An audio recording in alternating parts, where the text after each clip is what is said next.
Hello everyone, welcome to Vision JRF. सबसे पहले तो आप सभी को प्यार भरा नमस्कार, गुड मॉर्निंग एवरीवन। दोस्तों, आज का जो हमारा टॉपिक रहेगा वो है प्लेजरिज्म, यानी कि साहित्यिक चोरी।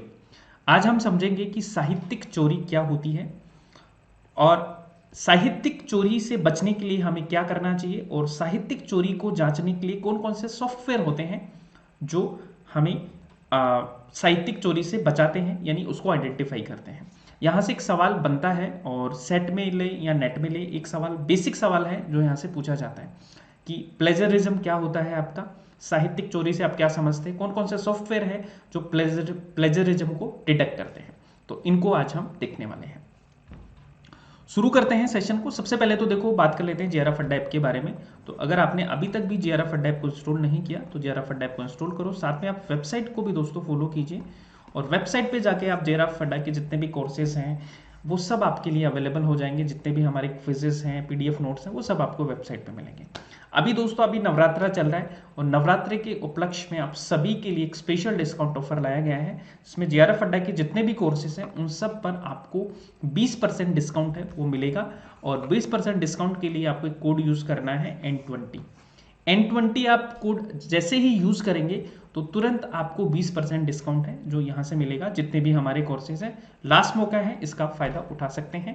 पेपर 1 प्लस पेपर 2 दोनों आपके लिए अवेलेबल है अर्ली बर्ड बैच में, ठीक है। और पेपर 2 में आपको हिस्ट्री पढ़ाता हूँ, तो हिस्ट्री के स्टूडेंट आप मेरे से जुड़ सकते हैं, जिसमें कंप्लीट कोर्स है जो आपको करवाया जाएगा। अब बात करते हैं दोस्तों आपका प्लेजरिज्म, यानी कि साहित्यिक जो चोरी है आपकी, उसके बारे में हम बात करेंगे गाइस। सबसे पहले तो देखो, आपको यह पता होना चाहिए कि जो प्लेजरिज्म है दोस्तों, प्लेजरिज्म का मतलब क्या होता है। इसका मतलब होता है चीट, यानी कि सिंपली आप किसी की चीज को चुरा रहे हैं।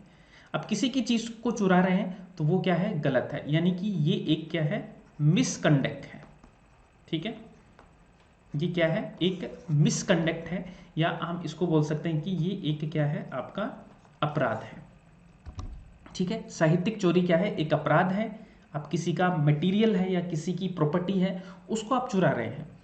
अब दोस्तों, अगर डेफिनेशन की मैं बात करूं कि प्लेजरिज्म का मतलब क्या होता है, तो जब आप किसी दूसरे व्यक्ति द्वारा बनाए गए कंटेंट को, ठीक है, फोटो को या वीडियोस को उस व्यक्ति की परमिशन के बिना ही अपने ब्लॉग्स, वेबसाइट या अन्य किसी स्थान पर इस्तेमाल करते हैं, या फिर किसी को सेल कर देते हैं, तो वह साहित्यिक चोरी यानी कि प्लेजरिज्म माना जाता है गाइस। यानी कि किसी ने कोई किताब लिखी और उस किताब से आप कुछ मटेरियल है या कुछ पैराग्राफ है उसको अपना बना लेते हो, या ये बोलते हो कि ये मैंने लिखा है, बिना उसकी कंसेंट के या बिना उसका रेफरेंस दिए, है ना, तो वो क्या है, आपका प्लेजरिज्म है। यानी कि प्लेजरिज्म का सिंपल मतलब होता है, plagiarism is presenting someone else work or ideas as your own with or without their consent by incorporating it into your work without full acknowledgement. All published and unpublished material, whether it is manuscript, printed material or electronic form, is covered under this definition. यानी कि कोई publish work है या unpublish work है, कोई manuscript भी है, कोई प्रिंटेड मटेरियल है, कोई इलेक्ट्रॉनिक फॉर्म में है ना। यानी कि यूट्यूब पे वीडियो को भी अगर आप चुराते हैं तो वो भी आपका कॉपीराइट लगेगा, प्लेजरिज्म लगेगा। उसमें से भी आप लेंगे तो प्लेजरिज्म लगेगा आपका। किसी बुक से भी आप कॉपी करेंगे तो वो भी आपका प्लेजरिज्म लगेगा, ठीक है। तो प्लेजरिज्म जो है दोस्तों, उसका मतलब हमने समझा, और कौन कौन सी चीजें हैं जो प्लेजरिज्म के अंदर में आती हैं। जैसे यहां पे टू स्टील और पास ऑफ, ठीक है, यानी कि आप किसी का काम है उसको चुरा लेते हैं या किसी को बेच देते हैं, तो वो भी प्लेजरिज्म में आएगा।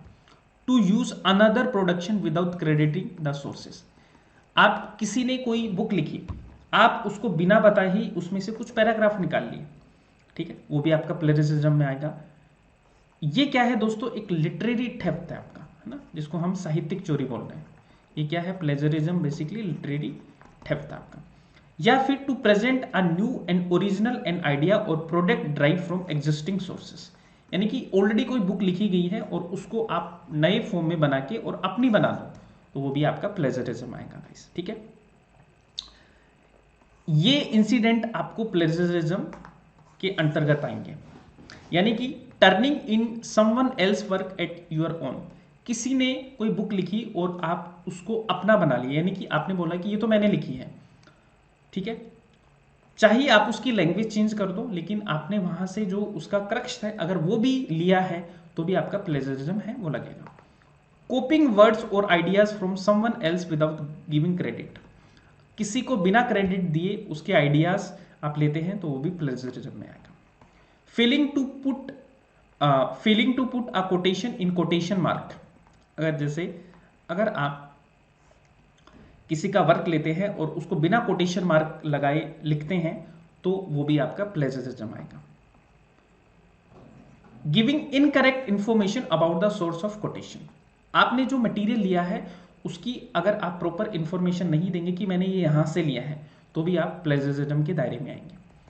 Changing words but copying the sentence structure of a source without giving credit, आप अगर वर्ड्स को भी चेंज कर देंगे तो भी आपके ऊपर प्लेजरिज्म लगेगा। यानी कि कोई सेंटेंस लिखा हुआ है, आपने उसको उठाया और उसकी वर्ड भी चेंज किए तो भी वो प्लेजरिज्म के दायरे में आएगा गाइस।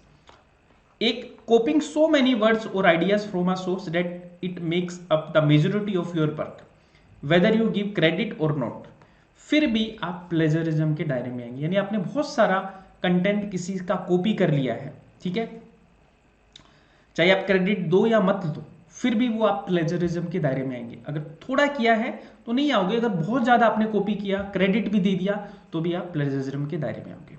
अब दोस्तों यहाँ पे प्लेजरिज्म के क्या होते हैं, आपके 4 लेवल होते हैं। कितने लेवल होते हैं? 4 लेवल होते हैं, जो कि यूजीसी के द्वारा डिफाइन किया गया है, ठीक है। तो यूजीसी है, उसने 4 लेवल बताए हैं। उसने लेवल 0, लेवल 1, लेवल 2 और लेवल 3, ठीक है, ये 4 लेवल बताए हैं। लेवल 0 का मतलब है अगर 10% तक आप किसी का वर्क है जो सिमिलर है दूसरे से, तो वो माइनर सिमिलरिटी होती है, इसमें आपको कोई पेनल्टी नहीं लगेगी। तो एक सवाल आपका पूछा गया था पीवाईक्यू में कि यूजीसी है उसके अकॉर्डिंग कितना प्लेजरिज्म है वो अलाउड है, तो 10% प्लेजरिज्म है जो अलाउड है। ये आपका पीवाईक्यू में पूछा गया था एक सवाल, ठीक है, तो ये चीज आपको याद रखनी है। लेवल 1 में 10 to 40% के बीच में आपने किया है वो लेवल 1 में आएगा, 40 to 60% के बीच में किया है वो लेवल 2 में आएगा, और अबव 60% है वो लेवल 3 में आएगा। अब इनकी पेनल्टीज क्या क्या होती हैं दोस्तों? लेवल 0 यानी 10% तक किया है तो कोई पेनल्टी आपकी नहीं लगेगी, लेकिन 10 to 40% है यानी लेवल 1 है, तो आपको बोला जाएगा कि आप 6 महीने में आपने जो भी कॉपी किया है उसको हटाओ और आप 6 महीने में दोबारा से अपनी रिपोर्ट या थीसिस को प्रस्तुत कीजिए। जब आप इंस्टीट्यूशनल एकेडमिक इंटीग्रिटी पैनल जो है वो आपके ऊपर पेनल्टी लगाता है। यूजीसी की ये क्या है, गाइडलाइंस है, जब आप थीसिस और डेजर्टेशन को सबमिट करोगे। लेवल 2 में क्या है, 40 to 60%, इसमें क्या बोला जाएगा कि अगर आपका 40 to 60% किसी का वर्क सिमिलर है तो आपको 1 साल का टाइम दिया जाएगा, ठीक है। लेवल 1 में कितना, 6 मंथ का टाइम दिया जाएगा।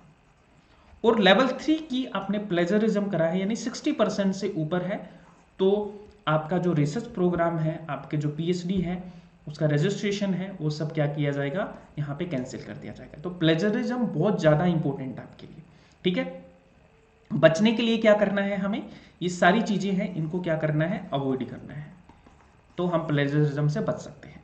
अब दोस्तों इसके लिए कुछ सॉफ्टवेयर आते हैं, है ना, प्लेजरिज्म को डिटेक्ट करने के लिए क्या आते हैं, कुछ सॉफ्टवेयर आते हैं। ऐसे तो बहुत सारे सॉफ्टवेयर हैं जो आपको देखने को मिलेंगे, लेकिन कुछ पॉपुलर सॉफ्टवेयर हैं, उन्हीं के नाम हैं जो आपको याद रखने हैं, जो एग्जाम में पूछे जा सकते हैं। जैसे आपका उरकुंड है, ठीक है, एक आपका टर्निट, ठीक है, टर्निट, एक आपका है आई ऑथेंटिकेट,